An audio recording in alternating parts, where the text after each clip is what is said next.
আমি চুলটা কার্ল করব আর তার সাথে open hair with rose.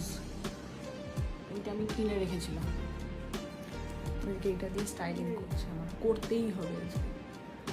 So ভেতর থেকে একটা চুলের সেকশন বার করে রেখেছি আমি, এই যে ফার্স্ট পার্টটা বাদ দিয়ে ভেতর থেকে একটা চুলের সেকশন বার করে রেখেছি, যাতে এইখানে রোজটা লাগাতে সুবিধা হয়। এবার আমি এটার সাথে পেছনে রাখি। ওকে, এবার আমি ফার্স্টেই বলে রাখি যে হিট প্রোটেকশানের জন্য যে কোনো হেয়ার সেরাম ইউজ করা উচিত। আমি একটা হেয়ার সেরাম ইউজ করেছি, সেটা হচ্ছে স্ট্রিক্সের। এবার কঠিন কাজ শুরু হচ্ছে, সেটা হচ্ছে হেয়ার কার্লিং, যেটা আমি শুরু করতে চলেছি।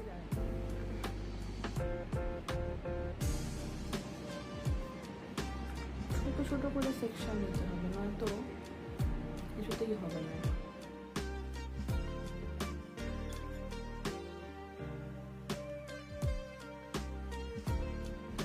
অবশেষে আমি 1 ঘন্টা পর কার্লিং শেষ করেছি। এবার এটা স্প্রে মারুফে ইউজ করলাম, সেটা হচ্ছে ভেগার। এটা আমি বিয়েতে পেয়েছি আমার বাবা। এই স্প্রেটা ইউজ করবো একটু দূর থেকে, যাতে চুলটা